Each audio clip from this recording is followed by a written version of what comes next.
So చాలామంది మనం చూస్తాం ఫేషియల్స్ చేయించుకుంటూ ఉంటారు. సో అవసరంకి మించి కూడా ఫేషియల్స్ చేయించుకోవడం వల్ల స్కిన్ పైన ఎటువంటి ఇంపాక్ట్ ఉంటుంది? అంటే జనరల్గా ఫేషియల్ అంటే ఎప్పుడో ఒకసారి లేదు ట్యాన్ క్రీమ్ అప్లై చేసుకోవటం, ఇవన్నీ ఏంటంటే ఒక పరిమితితో చేస్తే పర్లేదు. బట్ ఈరోజు ఉన్న చాలామంది ఏంటంటే పార్లర్స్ వెళ్ళి రెగ్యులర్గా చేయించుకోవడం వల్ల స్కిన్ అనేది చాలా సెన్సిటివ్ ఉంటుంది కాబట్టి ఎటువంటి ఇంపాక్ట్ ఉంటుంది? ఫేషియల్ అనేది డెఫినెట్గా ఇమీడియట్ గ్లో ఉంటుంది, బికాస్ మసాజ్ చేస్తారు కాబట్టి there will be increase in the blood flow.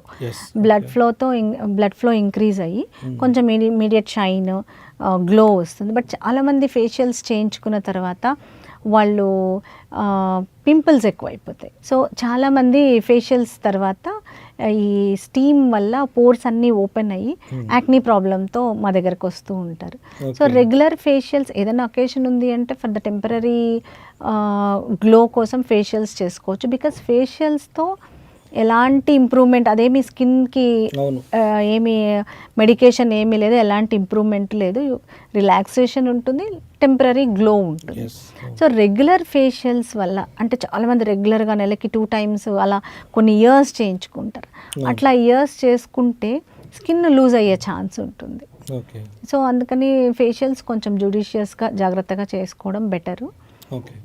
ఇప్పుడు మేము మెడిఫేషియల్స్ ఆర్ హైడ్రాఫేషియల్స్ అని treatment, these are not really facials, but ఇది స్కిన్కి లైట్ ట్రీట్మెంట్ లాగా. సో మేము స్కిన్కి వైటమిన్ సి అవి ఇన్ఫ్యూజ్ చేయడము, తర్వాత salicylic acid, హైల్రానిక్ acid which is natural moisturising agent of the skin, ఈ హైల్రానిక్ యాసిడ్ ఇన్ఫ్యూషన్ ఇలా చేస్తే తర్వాత రేడియో ఫ్రీక్వెన్సీ చేసేసరికి స్కిన్లో రియల్గా గ్లో వస్తుంది.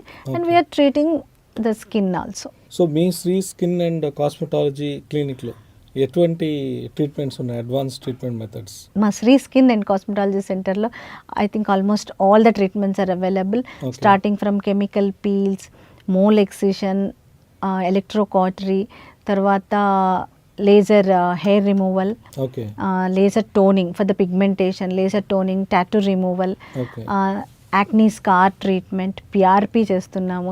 తర్వాత బాడీ షేపింగ్ ఉంది, body shaping machines are there. Body shaping అంటే not for weight loss, after stubborn exercise ఒక సర్టన్ ఏరియాలో ఫ్యాట్ అలాగే ఉండిపోతుంది.